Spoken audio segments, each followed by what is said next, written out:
Сілям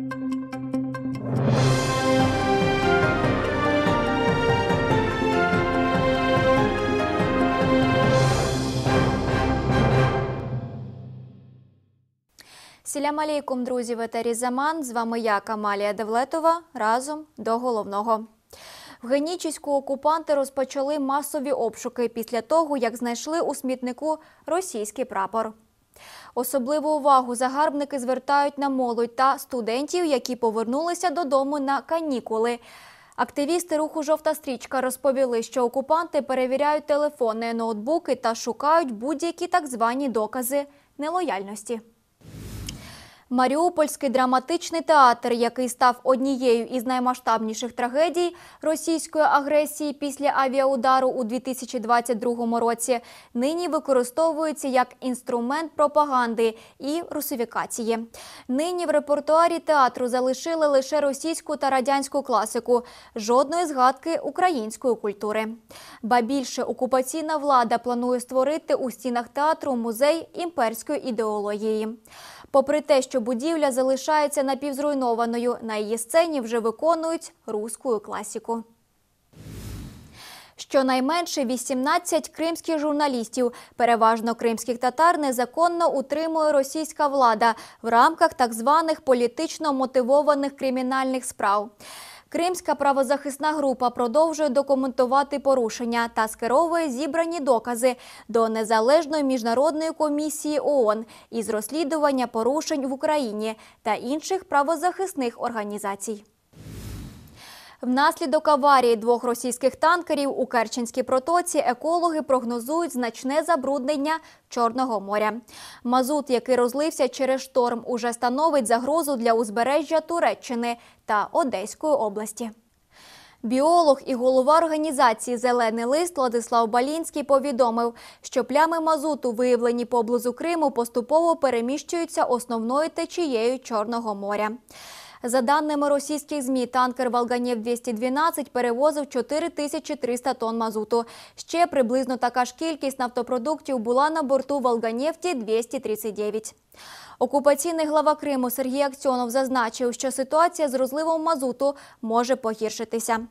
Екологи та місцеві волонтери вже працюють над збором мазуту на узбережжі Криму. Утім, проблема може набути міжнародного масштабу, оскільки забруднення здатне охопити значні території Чорного моря. Крім того, відомо, що в Ак'ярі зібрали та вивезли більше 140 тонн забрудненого мазутом ґрунту, який вже дійшов до Кезлево. Очищення пляжів триває у світлу добу, однак поки окупанти не справляються. Незрячий кримський політв'язень Олександр Сізіков перебуває транзитом у виправній установі у Волгограді. Про це він повідомив у листі своїй адвокатці Софії Шабановій. Сізікова етапували СІЗО-1 в Ак'ярі ще 9 грудня минулого року. Наразі він очікує подальшого перевезення з Волгограду, ймовірно, до Красноярського краю. У своєму листі він написав, що в усіх транзитних точках їх поміщають у спецкамери, де дотримуються суворого режиму. Наш етап триває довго, але ми тримаємося разом і підтримуємо одне одного, написав він. Раніше адвокатка політв'язня закликала призупинити його етапування до російської колонії, оскільки його діагноз входить до затвердженого урядом РФ переліку захворювань, які унеможливлюють ув'язнення. Вона вимагала проведення медичної комісії, однак безуспішно.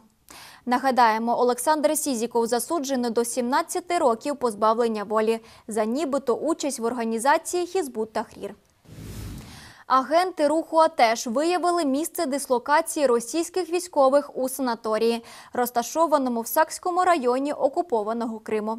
Відомо, що на території санаторію зафіксовано значну кількість вантажної військової техніки, військових у формі та посилену охорону.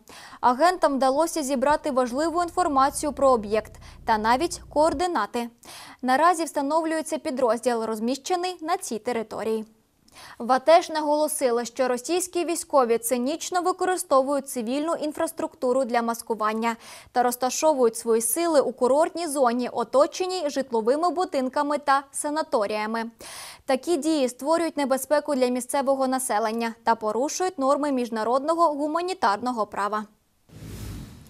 Президент України Володимир Зеленський взяв участь у засіданні контактної групи з питань оборони України у форматі «Рамштайн», що відбулася в Німеччині. Під час виступу він подякував за підтримку та наголосив на важливості спільної роботи задля досягнення більших результатів. Президент закликав міжнародну спільноту активніше долучатися до посилення оборонного потенціалу, зокрема нарощення арсеналу дронів як одного з ключових інструментів захисту. Українці мають найбільше досвіду в Європі у використанні дронів, і ми також маємо найбільші спроможності у Європі виробляти дрони. Тому, перше, будь ласка, інвестуйте більше в цю українську силу, тому що після війни це також стане вашою силою. Зеленський сказав, що вдячний країнам, з якими Україна підписала двосторонні безпекові угоди. Наразі їх 27. За словами Зеленського, повне виконання цих угод є важливим внеском не лише в безпеку України. Давайте зберемо нашу силу разом і укладемо такі угоди з усіма учасниками. І я прошу мого міністра оборони працювати з паном міністром та з іншими міністрами, щоб збільшити кількість цих документів. Звісно, якщо партнери підтримують цю ідею. Також президент заявив, що робить усе можливе, щоб завершити війну з гідністю для України та Європи вже цього року. Він підкреслив, що досягнення миру є спільною метою для всіх. Водночас звернув увагу на те, що Росія нарощує співпрацю з Північною Кореєю, залучаючи північно-корейські війська, які активно вивчають сучасні методи ведення війни. Путін не лише утримує свої інвестиції в агресію, він подвоює їх. Він навіть почав, власне, по суті, наймати солдатів з Північної Кореї, щоб ця війна продовжувалася. Північна Корея вивчає сучасну війну. Вони не цінують своїх людей. І ми знаємо це. Вони втрачають їх. За словами Зеленського, Пхеньян отримує дешевий досвід. Однак зближення Путіна з Північною Кореєю показує лише його слабкість, оскільки жоден правитель ніколи не принизився, щоб благати Пхеньян. Він додав, якщо ми хочемо зупинити вбивства, ми повинні перекрити грошовий потік Путіна. Якщо ми хочемо зупинити вбивства, нам треба обрізати потік грошей Путіна. Путін почне думати про мир лише тоді, коли його внутрішнє коло скаже йому, що гроші в нього вже закінчились.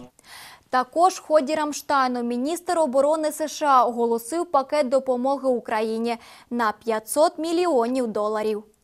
І я сьогодні оголошую ще одне виділення допомоги на $500 мільйонів. Це включає додаткові ракети для ППО України, більше боєприпасів, більше снарядів «Земля», повітря-земля. В окрузі Лос-Анджелес вирують 6 лісових пожеж, які спричинили загрозу для місцевого населення та інфраструктури. Щонайменше 5 людей загинуло, евакуювали 130 тисяч жителів, понад 1000 будівель знищено. Найбільша з пожеж – Палісейдс, вже знищила більше 6 тисяч гектарів, а новий Сансет Файр зайнявся прямо на голлівудських пагорбах. Влада оголосила надзвичайний стан та оцінила ситуацію як одну з найсерйозніших в історії. Мешканцям постраждалих районів рекомендовано негайно евакуюватися. Так, у зоні евакуації в районі Палісейдс перебуває близько 30 тисяч людей, а під загрозою опинилося ще понад 10 тисяч будинків. Район Пасифік Палісейдс, де розташовані маєтки голлівудських знаменитостей, також постраждав від стихії. Серед зірок, чиї будинки опинилися під загрозою – Том Генкс, Дженніфер Еністон, Різ Візерспун, Джеймс Вуд та баскетбольна зірка Кауї Леонард. Це вся інформація від команди телеканалу АТR. Дякуємо, що обираєте нас. Залишайтеся з першим кримськотатарським.